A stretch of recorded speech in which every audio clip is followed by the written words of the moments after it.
నమస్తే, welcome to okay TV.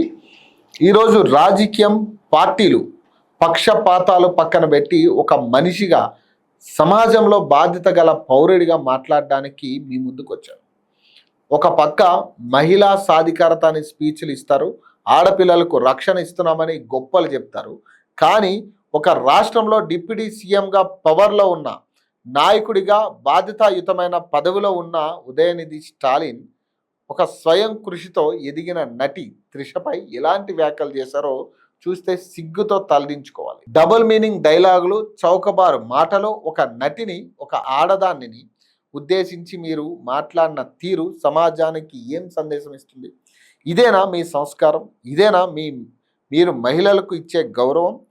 ఈరోజు Thanjavur police స్టేషన్లో కేసు నమోదు కావడం, ఏకంగా 6 సెక్షన్ల కింద కేసు బుక్ చేసి అరెస్ట్ చేసే పరిస్థితి రావడం, దానికి భయపడి ముందస్తు బెయిల్, యాంటిసిపటరీ బెయిల్ కోసం మద్రాస్ హైకోర్టు తలుపు తట్టడం చూస్తుంటే మీరు చేసిన తప్పు ఎంత దారుణమైందో అర్థమవుతుందా? ఉదయనిధి స్టాలిన్ గారు, ఇక్కడ మీది ఏ పార్టీ, మీరు ఏ కుర్చీలో ఉన్నారు అనేది ముఖ్యం కాదు. ఒక మహిళా నటిపై మీరు చేసిన వ్యాఖ్యలు అత్యంత నీచమైనవి, అసహ్యకరమైనవి. దీనిపై ఈరోజు గట్టిగా మాట్లాడబోతున్నాం.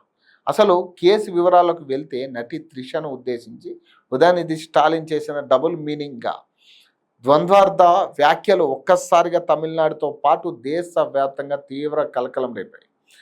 ఒక మహిళను, అందున సినీ ఇండస్ట్రీలో దశాబ్దాలుగా సొంత కష్టంతో నిలబడి అగ్రనటిగా గుర్తింపు తెచ్చుకున్న త్రిష ఉద్దేశించి తన అంత తేలికగా అభ్యంతరకరమైన భాషలో మాట్లాడడం పట్ల పలువురు తీవ్ర ఆగ్రహం వ్యక్తం చేస్తున్నారు.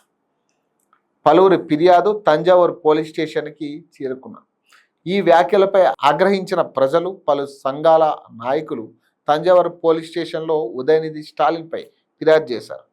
6 సెక్షన్ల కింద కేసు నమోదు చేశారు. సాధారణ వ్యక్తి కాదు, ఒక ప్రజాప్రతినిధి అని కూడా చూడకుండా పోలీసులు ఈ వ్యవహారాన్ని తీవ్రంగా పరిగణించి ఏకంగా 6 రకాల కఠినమైన శిక్షల కింద కేసు నమోదు చేశారు. పోలీసులు ఏ క్షణంలోనైనా అరెస్ట్ చేసే అవకాశం ఉండడంతో అరెస్ట్ నుంచి తప్పించుకోవడానికి ఉదయనిధి స్టాలిన్ హుటాహుటిన మద్రాస్ హైకోర్టును ఆశ్రయించి ముందస్తు బెయిల్ పిటిషన్ దాఖలు చేశారు. దీనిపై మధ్యాహ్నం మద్రాస్ హైకోర్టు అత్యవసర విచారణ కూడా జరుగుతుంది. చూసారా, మాట జారడం తేలికే, కానీ ఆ మాట ఒక మహిళ ఆత్మ గౌరవాన్ని దెబ్బతీసినప్పుడు చట్టం తన పని తాను చేసుకుపోతుంది అనడానికి ఈ పరిణామాలే నిదర్శనం.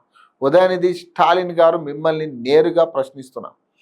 మీరు కేవలం ఒక సినిమాలో నటించే హీరో మాత్రమే కాదు, లేదా ఒక పార్టీ నాయకుడు మాత్రమే కాదు, ఒక పవర్ఫుల్ పొజిషన్లో ఉన్న ప్రజాప్రతినిధి. కోట్లాది మంది మిమ్మల్ని చూస్తున్నారు. అలాంటి మీరు మాట్లాడే ప్రతి మాట సమాజంపై ప్రభావం చూపుతుంది. సినిమా ఇండస్ట్రీలో ఉన్న మహిళలు అంటే అంత తేలికగా కనిపిస్తున్నారా?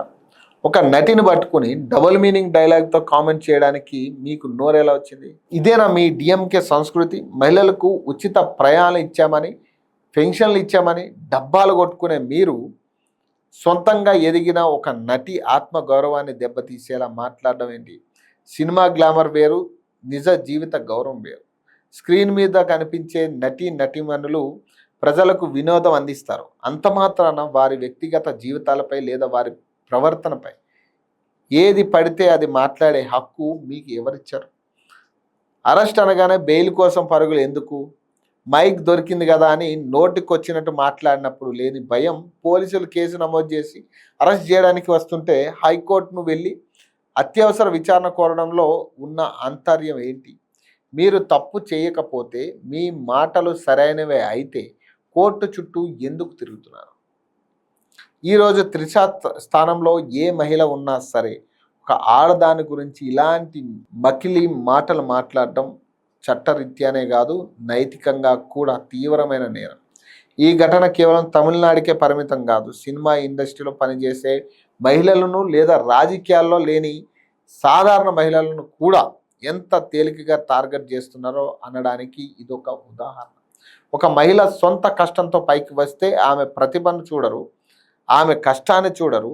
ఏదో ఒక సందర్భంలో ఆమెను కించపరిచేలా మాట్లాడి ఆనందించే నీచమైన మనస్తత్వం పెరిగిపోతుంది. ఉదయనిధి స్టాలిన్ వంటి పెద్ద నాయకుడే ఇలాంటి మాటలు మాట్లాడితే రేపు ఆయన అనుచరులు, అభిమానులు రోడ్డు మీద పోయే ఆడపిల్లల గురించి ఎలాంటి మాటలు మాట్లాడతారు? న్యాయస్థానాలు ఈ విషయంలో అత్యంత కఠినంగా వ్యవహరించాలని, బెయిల్ ఇచ్చే ముందు ప్రజాప్రతినిధుల మహిళల పట్ల ఎలా ప్రవర్తించాలి, ఎలాంటి భాష వాడాలి అనే దానిపై ఖచ్చితమైన మార్గదర్శకాలు ఇవ్వాలి. 6 సెక్షన్లు కాదు, మహిళల ఆత్మగౌరవం దెబ్బతీసే ప్రతి ఒక్కరిపైన ఎలాంటి దాక్షిణ్యము చూపకూడదు. చివరగా నేను చెప్పేది ఒకటే, రాజకీయాల్లో వ్యతిరేకతలు ఉండొచ్చు, విభేదాలు కూడా ఉండొచ్చు, కానీ ఒక మహిళా గౌరవాన్ని బజార్న పడేసే హక్కు ఏ నాయకుడికి లేదు. ఉదయనిధి స్టాలిన్ గారు బెయిల్ వస్తుందో రాదో కోర్టు తేలుస్తుంది, కానీ ప్రజల కోర్టులో మహిళల దృష్టిలో మీరు చేసిన పని తీవ్రమైన మూల్యం చెల్లించుకోక తప్పదు. నటి త్రిషకు లేదా ఈ దేశంలో తమ సొంత కాళ్ళపై నిలబడి పోరాడుతున్న ప్రతి ఒక్క మహిళకు మేమంతా మద్దతుగా ఉంటాం. ఒక ఆడదాని ఆత్మగౌరవం ఆడుకునే ఏ రాజకీయ నాయకుడైనా ప్రశ్నిస్తూనే ఉంటాం. ఈ వీడియో చూస్తున్న ప్రతి ఒక్కరూ స్పందించండి. ఒక ప్రజాప్రతినిధి, ఒక నటిపై ఇలాంటి అభ్యంతరకర వ్యాఖ్యలు చేయడం సరైనదేనా? మీ అభిప్రాయాన్ని కామెంట్ రూపంలో తెలియజేయండి. మరిన్ని అప్డేట్స్ కోసం చూస్తూనే ఉండండి OKTV.